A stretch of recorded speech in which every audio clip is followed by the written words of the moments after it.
Welcome back to Noon Hour Out of the Box. This is episode 11. Thank you all for joining us. Your love and support is so appreciated. A huge thank you to Jenny DuHaime for making this all happen, and who is our producer, and to my good friend, my mentor, and my fabulous co-host, Mr. Robert D'Alessio. Let's bring him on. Esther, what an amazing introduction. I really like that. Oh, do you? And you know what? You look absolutely fabulous. Oh my God, thank you so much. And you're in such a great mood that it's so contagious. Now I'm in a good mood and I have to live with that right now. Well, that's not going to be difficult for you because I know that you're always in high spirits, and we always appreciate that about you. Yeah. Yeah. So how are you? You know, I'm doing absolutely great. We've been very busy. We started filming Daily Struggles again. Oh, amazing. Today we got DuShash the Impeccable back on set. Oh, I love him. And it was a lot of fun. This is episode 2 of season 2. Okay. And we have a lot of nice things coming our way as well. So folks, stay tuned. Yeah, it's going to be a lot of fun. Oh, I can't wait to see it. You know, Robert, last week we spoke about the opening of Quebec going into the green zone, and now Ontario as a whole has gone into stage 3. So they've opened up, and a lot of Canada and the US have opened up, like we spoke about. And in that conversation, we spoke about that commercial that I told you about, where everybody was sort of let free finally after being enclosed for a year and a half, and how everybody runs into the streets and they hug each other and kiss each other, and we're all like so emotionally moved by it. But there was a part of me that felt a little uncomfortable with all that hugging and kissing, because I was not brought up to be a hugger, to be affectionate in that way with other people. It was always something that I found difficult. And I actually literally had to learn how to hug.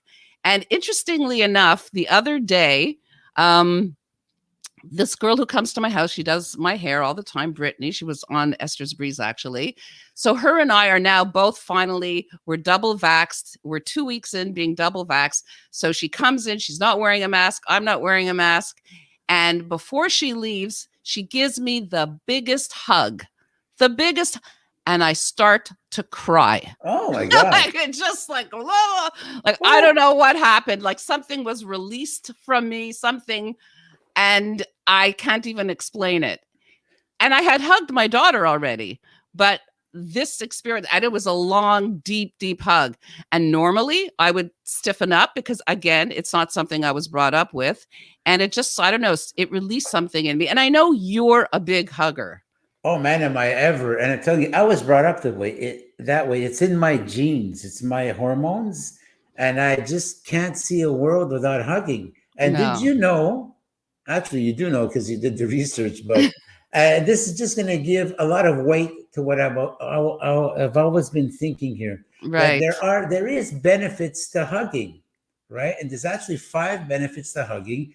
And there are scientific studies to back that up. Yes. And I just, I'm a little proud of that because you always knew that. Yeah. I always knew it. But let's take a look at what the benefits of hugging are. Start off with the first benefit. Sure. It's actually, there's a release of oxytocin, or is it tocin? Tocin, right? Yes. I actually got the word right and I had to mess it up again anyway. So there's a release of oxytocin, which scientists call the cuddle hormone, which can lower anxiety. Believe it or not, it does lower anxiety because you have that comforting hug, and it's like a sense of security that you got from the person that is hugging you, especially if it's a parental figure. Yes. And also people who suffer from anxiety attacks, they also respond very well to somebody holding them tight. And even my son, being on the spectrum of autism, he also reacted very well when he was feeling uncomfortable or a little bit agitated, especially when he was a child. The pressure of the hug calmed him down. So there's a lot to be said about that. 100%. Imagine. Well, there's all sorts of hugs. There's also the bear hug, but that's for wrestling. Oh, okay. I'm not too sure that's comforting. You usually, your breath is cut out, but that's for another day when we get into wrestling. Right. Another topic. We also have that. This is the second benefit of hugging. Yes. It can lower blood pressure and boost your heart health. And you know what? This is something I can use because I'm taking blood pressure pills. So this is amazing. So everyone, we've got to hug Robert a lot. It's just for medical reasons. Purely for medical reasons. These pills cost a fortune. There you go. The natural way. So let's go on to benefit number 3. Benefit number 3, actually hugging also increases serotonin, which is the feel-good hormone, which helps you feel happy, calm, and confident. There you go. You see, that's why subconsciously I've been hugging you all these years. There you go. Because you knew that it made you feel good, that was subconscious. So you would hug to get that feeling again. So in a way, it was your own sort of antidepressant, so to speak. And our common friend, Sonia Huggins, I love her last name. Yeah, isn't it great? Yeah. So appropriate for exactly. Yeah. And Sonia, thanks for tuning in, by the way. Yes. Nice to have you on. Thank you. Thanks to Jenny. Thanks to all of the viewers. Hey, let's get on to benefit number 4 over here. Yes. Hugs help to reduce your fears. And this is especially true when it's a time for kids to go off to school. Let's say when they're just starting off to go to school. The parental hugging is actually beneficial. It's like, again, comforting. It helps you lose the fear and all that. And that's, again, why I hug, right? Especially when my girlfriend, she, get up in the morning, she probably fears facing the day. Come here, honey. We're going to start. Oh, that's so sweet. Yeah. And kids, when they were, late at night in bed and they wake up and they're having a bad dream or they think there's the boogeyman, and you just go and you give them a hug and it's comforting. So scientifically, it helps to reduce your fears. So any naysayers out there that hugging is no good, sorry, I'm winning my case over here. I'm winning the battle. It's true. You are. There's also one more benefit. Yes. There's many more, but for the sake of the show, we only have 15 minutes here. It actually, hugs ward off illness. A study found that frequent hugs actually protected people from increased susceptibility to the kind of stress that leads to infection, believe it or not. And you know what? Urinary infections is one of the infections that can actually be stopped just by hugging.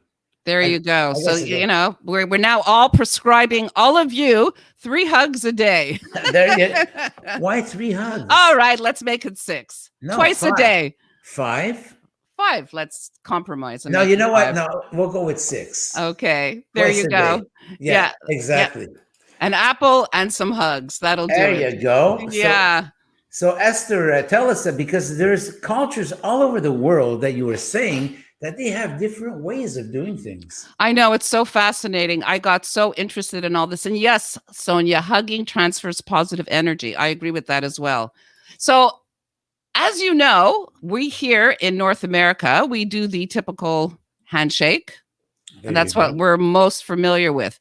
But in countries like Tibet, for instance, she loves to hug too. Yes, they stick out their tongue. That's an unusual greeting, but there's a history behind it. In the 9th century, there was a cruel Tibetan king with a black tongue. After his death, people stuck out their tongue to show that they are not the reincarnation of this cruel king.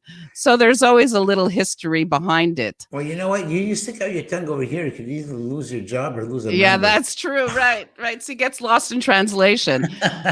Of course, there's the kiss that we're all familiar with. So there's 2 kisses from countries like Spain, Italy, and France, and 3 kisses from Belgium, Germany, Switzerland, the Netherlands.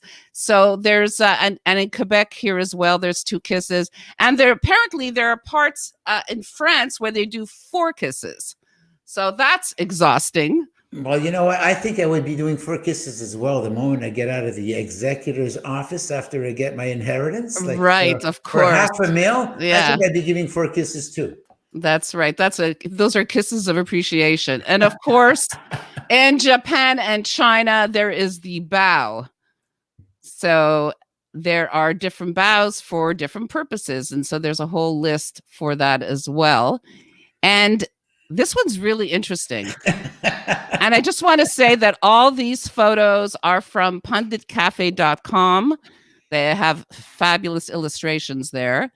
There is what they call the Hanji from New Zealand.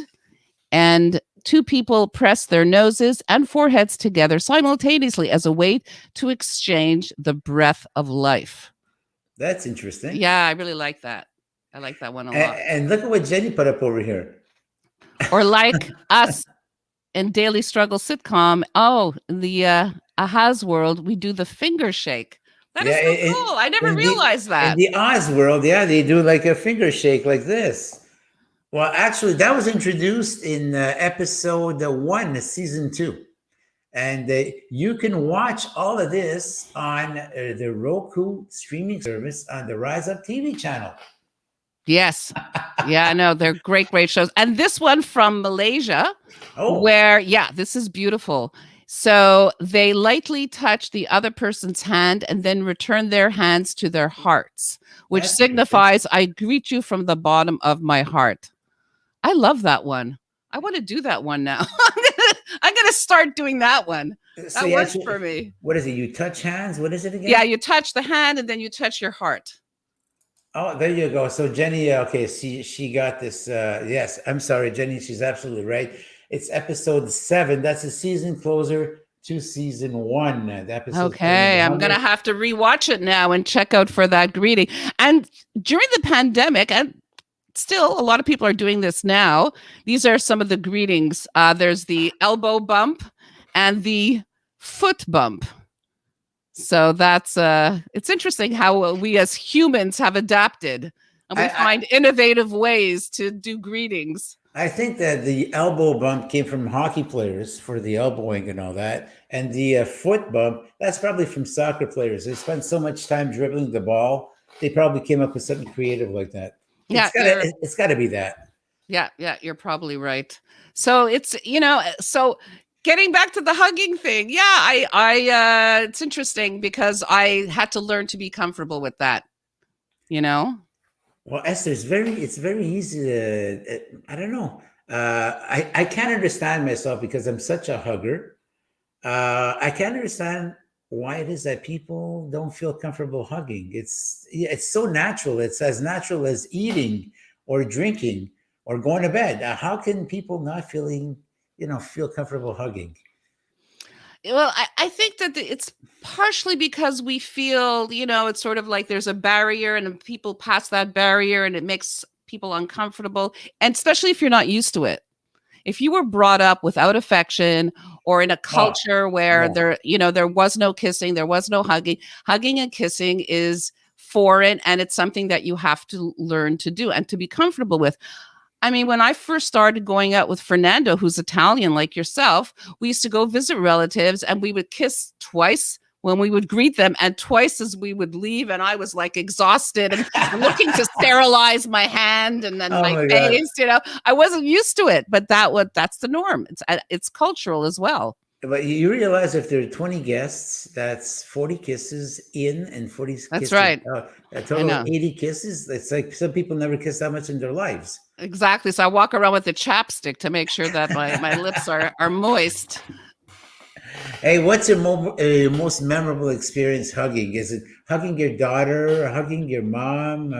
What's your most memorable experience? Wow, that's an interesting question. I think hugging my kids when they were little. I remember that very much, and that meant a lot. I think. Yeah, you know what? To me, it's the same. Hugging the kids, hugging the parents, and especially now, it's kind of cool. A new girlfriend, new relationship. Right.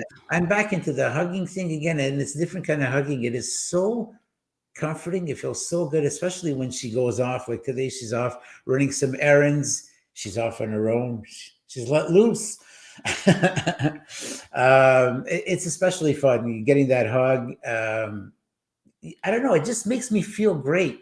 You know, And now you know why, right? Because now we have the scientific proof, and the oxytocin, the release of serotonin. So again, these are hormones that make us feel good, and that explains it. And kissing does, I believe, a similar reaction. So there's definitely, a scientific background to that. well, there you go. Here's a comment from Jenny, our producer. She says each individual has their limitations and their desire to express a greeting. Those expressions are not always appreciated or accepted by the person receiving the affection. Okay, so that's another perspective. And that's true because there are boundaries. So some people who come and hug you and kiss you and you just met them, it's very uncomfortable for someone who's not been brought up with that. So that does feel like an invasion of privacy and, Well, this is just a train of thought as we sign off because it's already time to go. Oh, my goodness. Yeah. Sonia Huggins, this is a direct message to you. I cannot fathom meeting you and not hugging you. Oh, yeah. She's a hugger. She's a hugger. All right. That's the way to do it. Hugs and kisses. Absolutely. A fantastic show once again today, Esther. Thank you so much for being here with myself, being my co-host. And again, thank you to Jenny for her amazing work as our producer. And thank you to everybody for tuning in. So next week, same time, same place. Absolutely. Is there any subject that we have up on the burner, or is there something coming up? Like maybe...